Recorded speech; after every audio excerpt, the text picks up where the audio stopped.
Nama saya Alventus Gunandri Gunawan, NIM 200302064,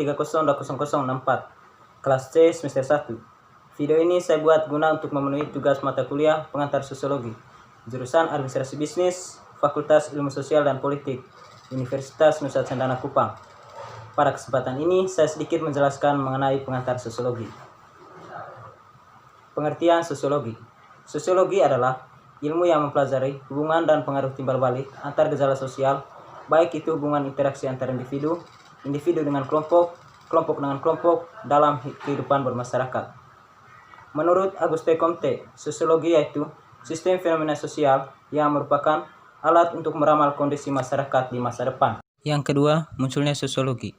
Menurut Berger, pemikiran sosiologis berkembang manakala masyarakat menghadapi ancaman terhadap hal-hal yang dianggap sudah seharusnya.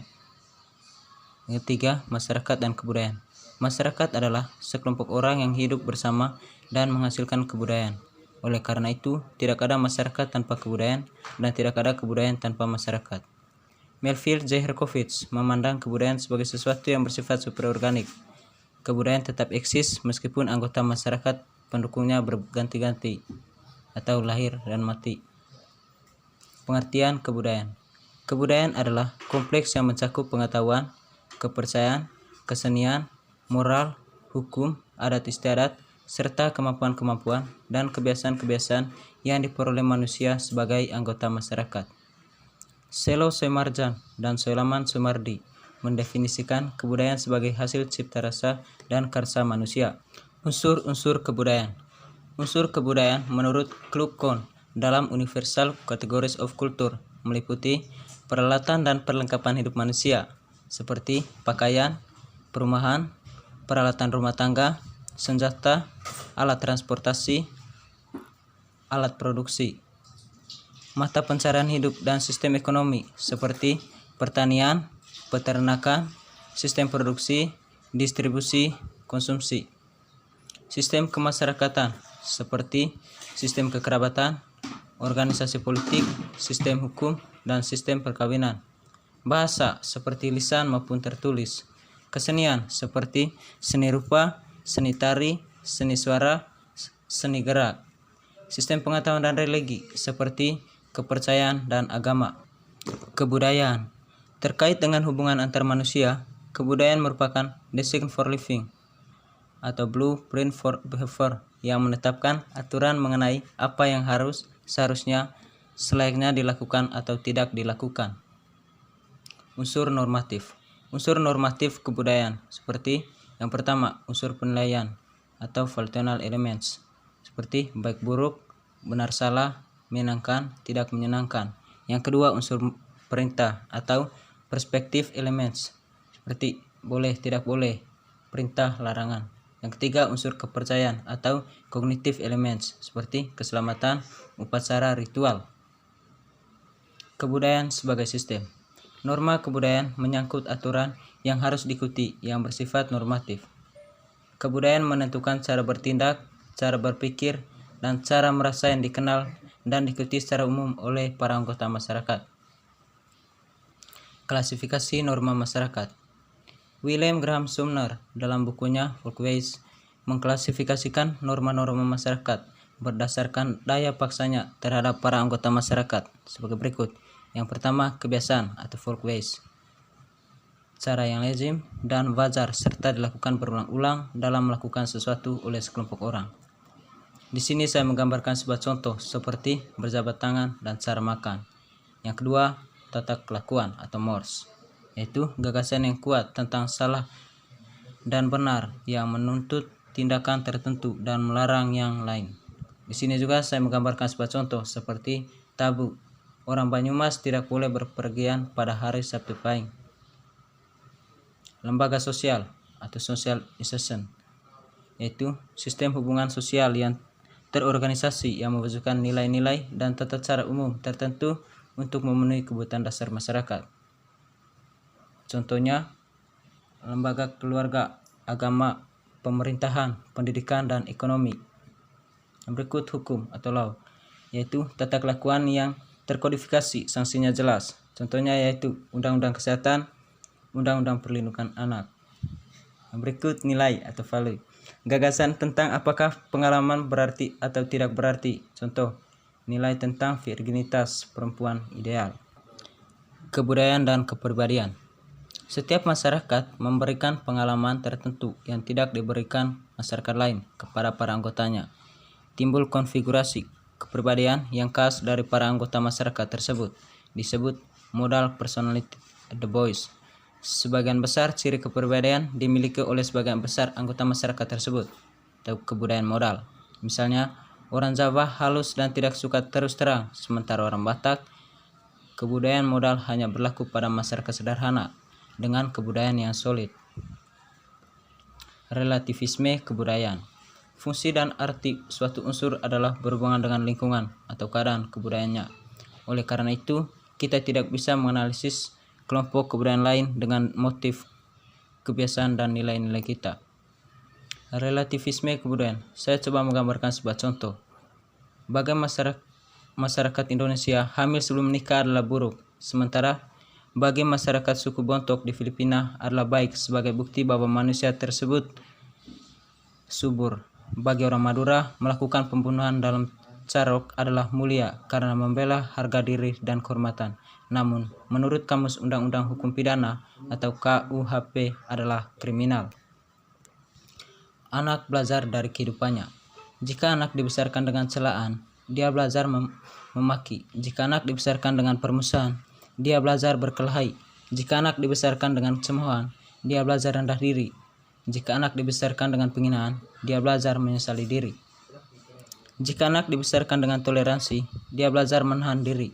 Jika anak dibesarkan dengan dorongan, dia belajar percaya diri.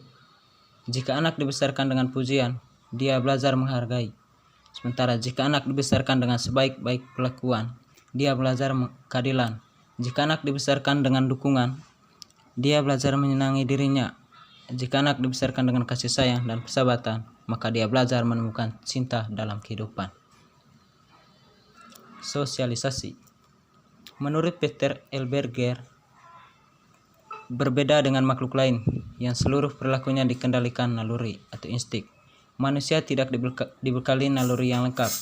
Oleh karena itu, manusia mengembangkan kebudayaan untuk mengisi kekosongan yang tidak diisi naluri. Kebudayaan harus dipelajari oleh setiap anggota baru masyarakat melalui sosialisasi. Pengertian sosialisasi. Menurut Peter L. Berger, yang dipelajari melalui sosialisasi adalah peranan-peranan atau roles. Peranan adalah perilaku yang diharapkan dari seseorang yang dimiliki status tertentu. Status adalah posisi seseorang dalam suatu kelompok dalam hubungannya dengan kelompok lain. Yang berikutnya, teori sosialisasi. Pertama, menurut George Herbert Mead, setiap anggota baru masyarakat harus mempelajari peranan-peranan yang ada dalam masyarakat dalam pengambilan peran atau role taking. Dalam proses ini, orang belajar mengetahui peran yang harus dijalankannya dan yang harus dijalankan orang lain. Tahapan-tahapannya. Tahapan bermain atau play stage. Pada tahapan ini, seorang anak meniru berbagai peran seperti ayah, ibu, dan guru tanpa memahaminya. Yang berikut tahapan permainan atau game stage. Pada tahap ini, anak sudah tahu peran yang harus dijalankannya dan peran orang lain. Tahapan pengambilan peran atau role taking. Pada tahap ini, anak sudah dapat mengambil peran orang lain atau generation orders. Dalam tahap awal sosialisasi, ada orang penting dalam proses sosialisasinya atau significant orders. Misalnya, ayah, ibu, guru, tokoh idola. Yang kedua, teori sosialisasi. Menurut Charles Horton Cole, konsep diri atau self-concept, seseorang berkembang melalui interaksinya dengan orang lain atau looking glass selves. Diri seorang mematulkan apa yang dirasakan sebagai tanggapan masyarakat terhadapnya. Tahap-tahapnya, persepsi kita tentang bagaimana kita dipandang orang lain. Persepsi tentang penilaian mereka mengenai bagaimana kita dipandang orang lain. Perasaan kita tentang penilaian-penilaian tersebut. Agen-agen sosialisasi. Fuller dan Jacobs mengidentifikasikan agen-agen sosialisasi utama, yakni keluarga, seperti nuklir maupun extended family, merupakan agen sosialisasi pertama dan utama, seperti tahap bermain. Agen sosialisasi pada tahap permainan sekolah media massa saat ini terutama pada televisi sebagai The First God menurut Jahaluddin Rahmat. Macam-macam sosialisasi. Berger dan Lukman memilah menjadi sosialisasi primer atau primer socialization. Sosialisasi pertama yang dijalani individu semasa kecil melalui mana dia menjadi anggota masyarakat. Sosialisasi sekunder atau secondary socialization. Proses berikutnya yang memperkenalkan individu yang telah disosialisasi ke dalam sektor baru dari dunia objektif masyarakatnya. Macam-macam sosialisasi. Yang pertama, sosialisasi sekunder. Salah satu bentuk sosialisasi sekunder adalah resosialisasi yang didahulunya desosialisasi.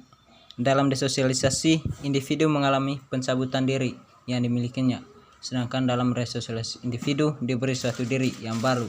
Terjadi dalam total insertion seperti penjara, rumah sakit jiwa, the government. Sosialisasi sekunder kedua, bentuk sosialisasi sekunder yang lain adalah anti-captory socialization, yakni bentuk sosialisasi sekunder yang mempersiapkan seseorang untuk peranan baru. Robert Camerton. Di sini saya memberikan gambaran contoh Akbari Akmil, West Point. Interaksi sosial. Interaksi sosial merupakan hubungan sosial yang dinamis menyangkut hubungan antar individu, antar kelompok, atau antar individu dengan kelompok.